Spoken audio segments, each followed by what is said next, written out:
So what if I said that this man here is actually the top contender for the Best Hedge Fund Manager of the Year award? What if I said that the building that you see here is actually not the most expensive place in this photograph, but actually the slum is? What if I said that if you're a poor person and vulnerable to disease, and the choice that was offered to you was to either go for a cup of tea or for the same price buy health insurance, going for the cup of tea would actually be the rational choice? What if I said to you that the higher the GDP per capita, the lower the meaning of life? What if I said that everything you see is conditioned by the socio-economic class you come from? What you see, how you make meaning, and the choices that you make. Let me take that a step further. In fact, if that socio-economic class was to be stripped away, that is, if you were to take out the glasses of the class that you come from, you might find that the other is just like you. In fact, it's another you. And what would you get by discovering that other you? Well, for once, the cool facts that I just shared with you, well, the other you already knows that. But there's a lot more, and we'll get there. But let's start here. What do you see in this picture? As you see this picture, I suppose a lot of you see somebody working really hard and earning their success. And what do you call it? You call it meritocracy. Now, what does the other you from this side see? For starters, they see electricity, light, fume-free light to study in the night. This is actually studying without asthma because of kerosene fumes. That's cool. What else do they see? They see space, comfortable space. Space which is not shared with 8 people who all have different agendas for the night, I'm afraid. You see money to pay the fees. You see time to study, not to work, not to do household chores, but actually to study. So that's what the other you sees.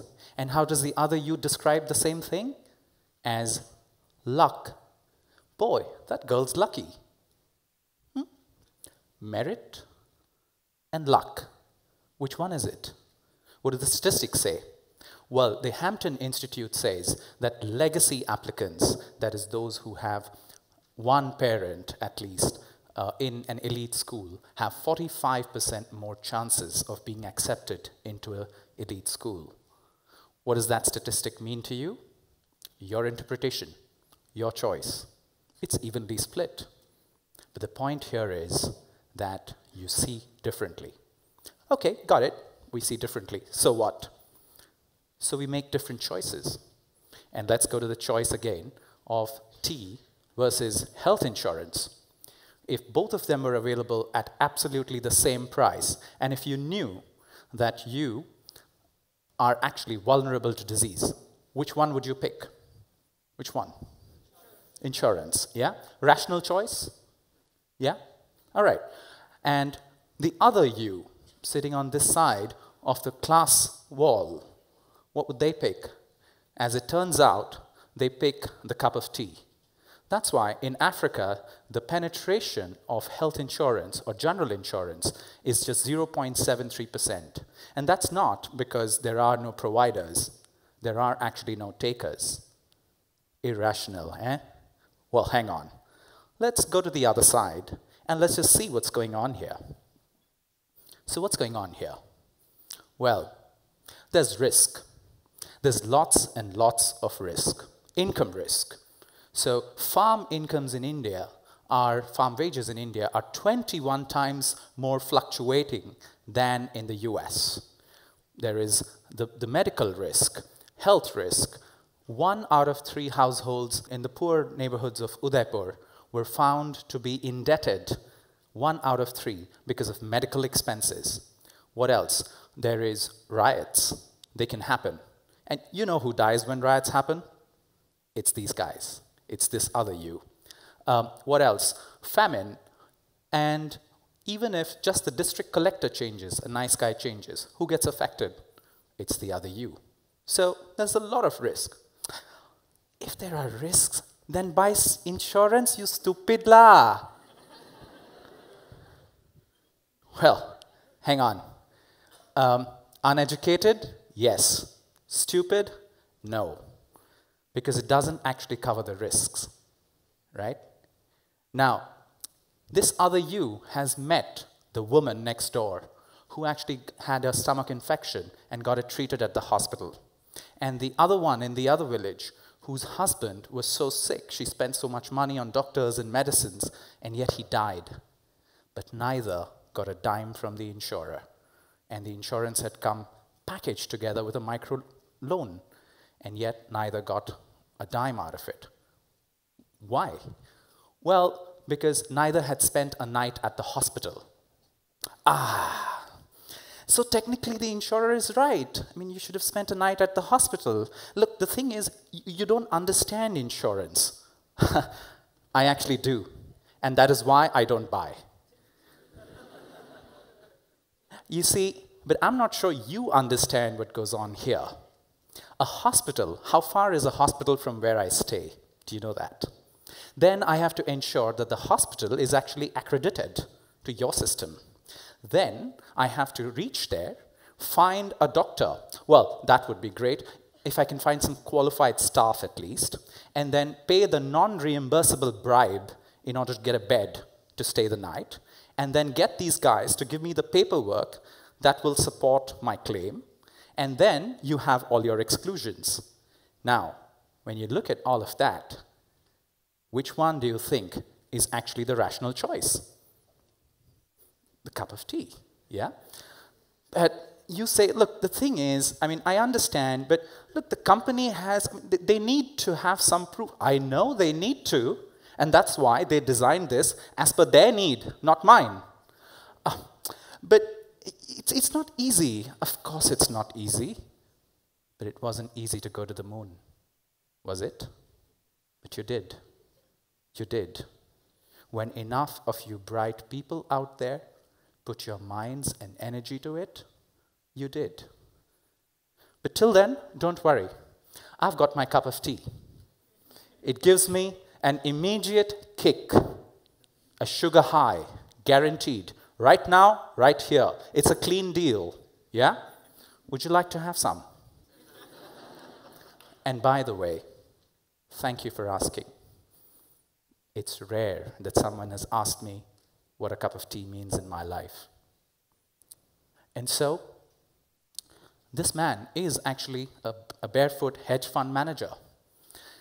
If optimizing the experience of your life is the function that they are solving for, which, by the way, you too are solving for, then the rational choice over a lifetime is actually a bunch of cup of teas, rather than an insurance that covers only one of the multitude of risks that they face, and with all their ifs and buts.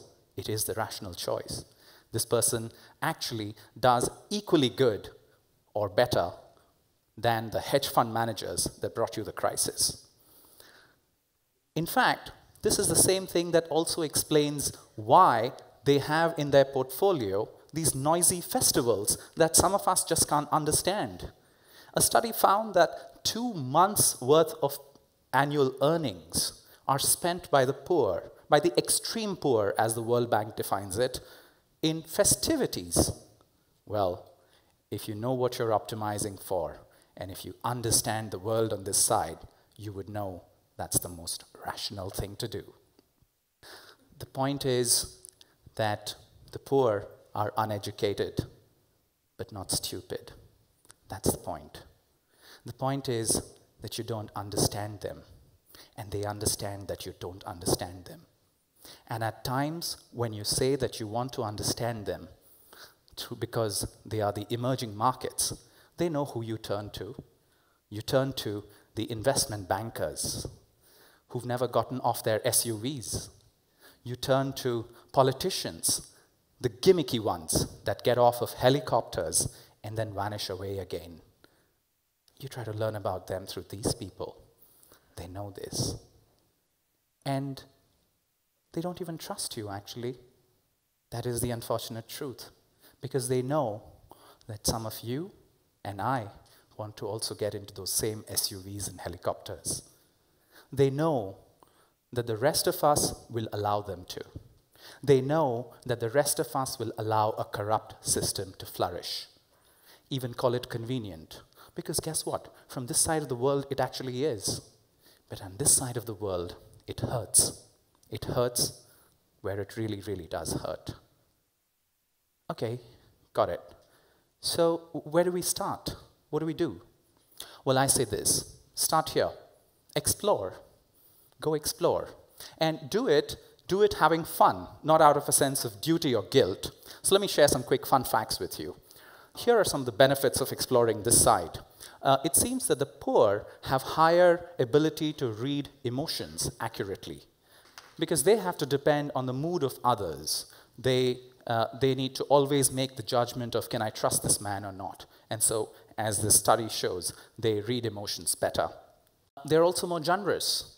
It seems the other you actually, both in terms of how much they think should be given and actually give as a percentage of their income, is higher than the you. And it seems that the other you reports a higher meaning of life score and a lower suicide rate. In fact, when researchers aggregated that at the country level, here's what they found, that the meaning of life on the y-axis is actually inversely related to the GDP per capita. So the richer the country, the lower the meaning in life. And it seems religiosity and the number of kids actually are positively correlated to meaning of life scores. Education, interestingly, as we know it, as is prevalent today, is inversely related to the meaning of life. Well, so am I advocating that let's actually work towards lowering the GDP per capita and education? No, that's not my point. My point is each one of these things, from insurance, tea, GDP per capita, each of these things, religiosity, kids, each of these had a particular meaning in your life. I'm saying take off the glasses of class, go explore. There are more meanings to explore. Now some of you sitting there say, listen, that's really cute, really sort of TED-worthy, I suppose. I'll clap for you, but you want me to go and find another you when just the me has so much running around to do? Well, consider this. All the running around that you do is actually to find a more meaningful, engaged, effective, empowered you. And maybe this process of trying to go and look for the other you is nothing but the process of finding that meaningful, empowered you. You never know. All I can share with you is some of my very, very rudimentary work-in-progress attempts in my life for this. And I shared 3 attempts. The very first, I became a screenwriter at one point, left my MBA job, and became a screenwriter to be able to look at the lives of others. And this is a still from one of the 4 movies that actually got produced. I then wanted to go beyond living the life on paper. And so I stepped out of just the paper living, and I took an impulse flight to India, to Delhi, to fast with a Gandhian. And that's where, through that platform, I got the opportunity to go into the slums of Delhi, to drive and run the anti-alcohol campaign. Don't sell your vote for alcohol. That's where I got the opportunity to learn and meet Pyarelal, who I discovered is the highest percentage taxpayer probably in the world, not Warren Buffett or Bill Gates, because he pays 70% of his earnings, daily earnings, to extortionist authorities every single day, that too in advance, and they don't say a thank you to him. That's where I learned that when you put together the money that the slum dweller pays for the authorities to look away, the amount of money that they pay every monsoon to avert a threatened demolition, the amount of money that they pay per month for the illegal electricity point per bulb connection, the amount of money that they pay per bucket of water. Actually, the slum is the most expensive place to live. And the poor are paying it today, but we still call them illegitimate because it is we, from this side of the world, that have defined what legitimate is. And of course, we define it in a particular way, regardless of what this side is actually paying. But this was not just the learnings. With these learnings, I and thousands of volunteers like myself went around and lived a shared dream. A dream of a better world based on dignity, justice, and equality. And it wasn't a pipe dream. Something unprecedented happened when enough of us got together and lived that dream. In February this year, the same people with whom I was running the anti-alcohol campaign, CEOs, educationists, social activists, and so on with zero political experience, just got elected into power and are now running a state, having won 67 out of 70 seats, an unprecedented event probably in the history of democracy on this planet. That was the power of living that shared dream. My third experience, I took a train to go 9,000 kilometers across India to learn from social entrepreneurs about models of scale change. Well, at least that's what I told my wife. Here's what I did. I've changed my careers. I work for a firm that only takes up projects that combine social good as well as business profit. And what do I do for work these days? Well, launching the first development impact bond in the world, where the returns for the investor go up not with the interbank lending rate, but actually go up when more girls get educated and enrolled into schools in Rajasthan.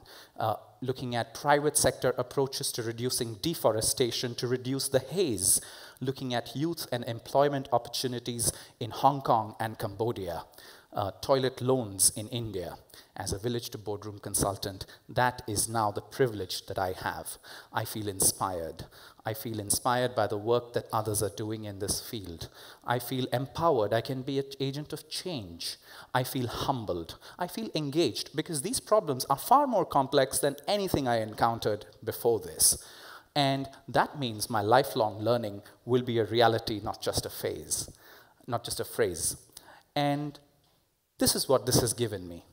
I also feel privileged because I do know that this privilege of exploring is not available to everybody. But I do know this, that it is available to many in this room. I too was hesitant to unlock and take that privilege. It got unlocked the day I took that flight to go fast with the Gandhian. When I stepped into that slum, when I took that train, yours might look very different from mine. But when are you taking your journey?